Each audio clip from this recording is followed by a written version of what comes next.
Herkese salam, mən Səbinə Sultanova, tarix müəllimiyəm. Sizinlə bu günləri xanlıqlar bölməsinin 3-cü hissəsindən Cənubi xanlıqlarından danışacağıq. Və Nadir Şahın ölümündən sonra İranda Nadirin varisləri arasında mərkəzi hakimiyyət uğrunda mübarizə başlayır və 1747-1751-ci illərdə burada şah hakimiyyəti 5 dəfə dəyişmişdi və bütün bu hadisələr Xorasanda baş verdiyi üçün və yəni Azərbaycandan uzaq idi və Cənubi Azərbaycanda bir sıra feodal hakimlər müstəqil idarə etməyə başlayırlar özlərini. Və 18-ci əsrin ortalarında burada Urmiya, Təbriz, Ərdəbil, Zəncan, Marağa, Qaradağ, Xoy, Makuz, Sərab xanlıqları yaranmışdı. Lakin şimal xanlıqlarından fərqli olaraq bu cənub xanlıqları öz müstəqilliklərini qısa müddət sonra itirirlər. Yəni Urmiya xanlığı haqqında danışaq. Bu Cənubi Azərbaycanda yaranmış ən güclü xanlıqlardan biri olmuşdur. Xanlığın əsasını Fətəli xan Əfşar qoymuşdu.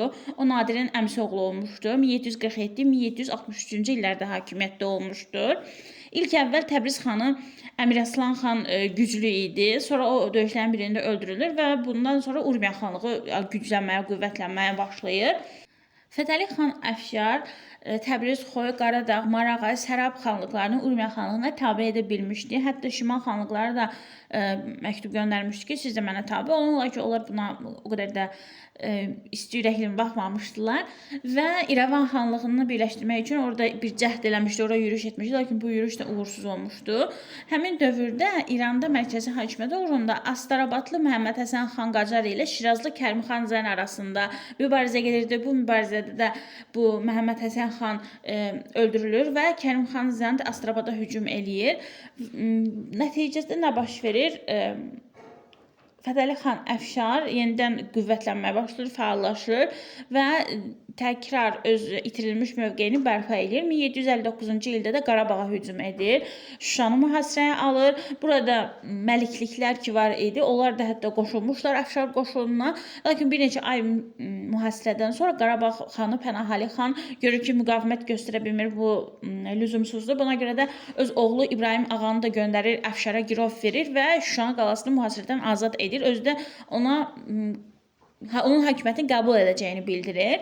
Daha sonra Fətəli xan Əfşar İrəvan və Şəki xanlıqlarını da qısa müddətdə özünə tabe edir və bu cür davam edir. Onun əsas rəqibi bu dövrdə Şiraz hakimi Kərim xan Zənd idi. Kərim xan Zənd 1760-cı ildə, lakin Fətəli xan Əfşarın təzyiqi ilə Şiraza doğru çəkilməli olur Kərim xan Zənd və görür ki, artıq Fətəli xanı ata bilmir və burada hiləyə atır və 1761-ci ildə Azərbaycana hücum etdiyi zaman Fətəli xan onu Ucan düzündə Qaraçəmən kəndi yaxınlığında qarşılayır və baş verən bu döyüşdə Fətəli xan əvvəl üstünlük onda idi, lakin müttəfiqi Xoylu Şahbaz xan xəyanət edir və keçir Kərim xan Zəndin tərəfinə.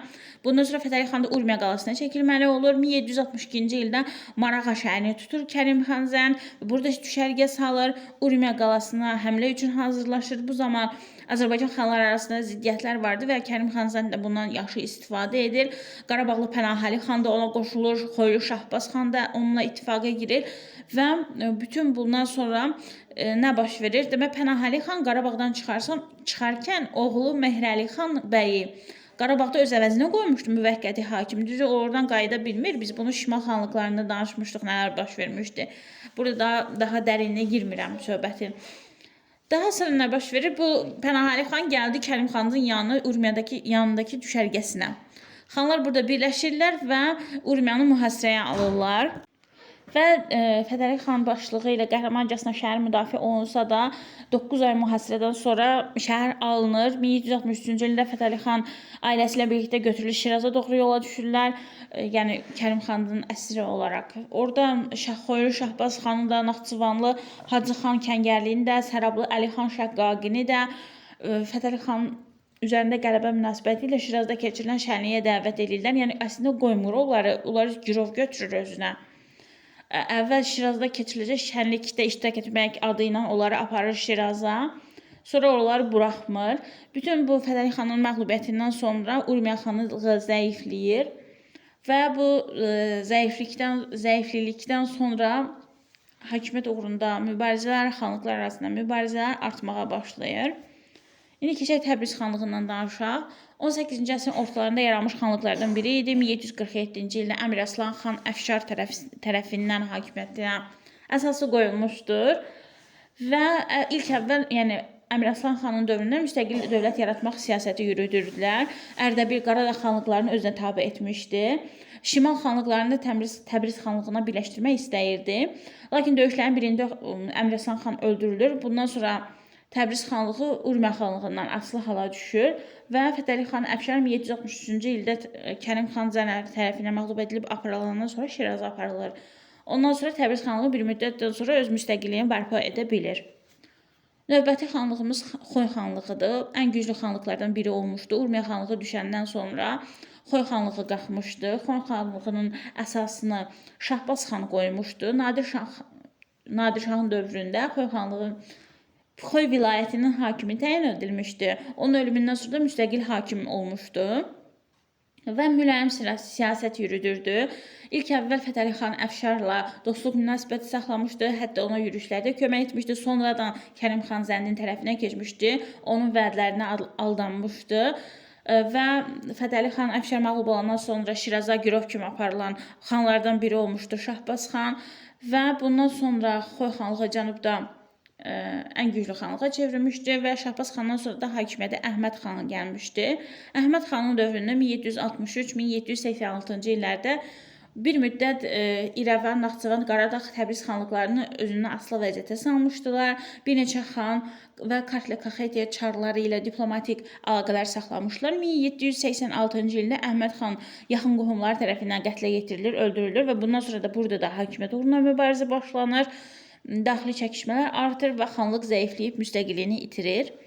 Növbəti xanlığımız Ərdəbil xanlığıdır. 18-ci əsrin ortalarında yaranmış xanlıqlardan biridir. Şahsevən tayfasından olan Bədir xan tərəfindən əsası qoyulmuşdu.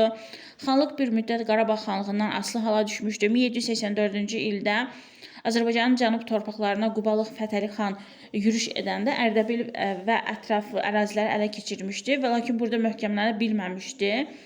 Geri çəkilməli olmuşdu. 18-ci əsrin sonunda Ərdəbil xanlığı yenidən öz müstəqilliyini itirmişdi. Qaradağ xanlığı 18-ci əsrin ortalarında Kazım xan tərəfindən əsası qoyulmuşdu. Mərkəzi Əhər şəhəri idi və müxtəlif vaxtlarda Urmiya, Qarabağ xanlıqlarından asılı hala düşmüşdü. 1782-ci ildə də Qarabağ və Xoy xanlığı arasında Qaradağ xanlığının torpaqları bölüşdürülmüşdü və öz müstəqilliyini itirmişdi. Makku xanlığı 18-ci əsr ortalarında yaranmışdı. Əsasını Bayat tayfasının başçısı Əhməd xan qoymuşdu və 18-ci əsrin sonlarında müstəqilliyini itirmiş, Qacarlardan asılı hala düşmüşdü. Sərab xanlığı demək türk olan Şəqqaqi tayfasının başçısı Əli xan tərəfindən əsası qoyulmuşdur. Ondan sonra da hakimiyyətə Sadıq xan gəlmişdi. Onun dövründə xanlıq güclənmişdi və 18-ci əsrin sonlarında müstəqilliyini itirmişdi Sərab xanlığı. Marağa xanlığı əsasını Müqəddəm tayfasının başçısı Əliqulu xan qoymuşdu. Xoy, Ərdəbil, Sərab, Təbriz xanlıqları kimi Marağa xanlığı da 18-ci əsrin sonlarında öz müstəqilliyini itirmişdi və Qacarlar dövlətinin tərkibinə daxil edilmişdi. Zəncan xanlığı Əfşar tayfasından olan Zülfüqar xan tərəfindən əsası qoyulmuşdu. O daha öncə Zəncanın valisi idi və Nadir Şahın ölümündən sonra müstəqil siyasət yeritməyə başlamışdı. Zülfüqar xan bir müddət sonra Qəzvini də özünə tabe etmişdi və 18-ci əsrin sonunda Zəncan xanlığı da Qacarlar dövlətinin tərkibinə daxil edilmişdi.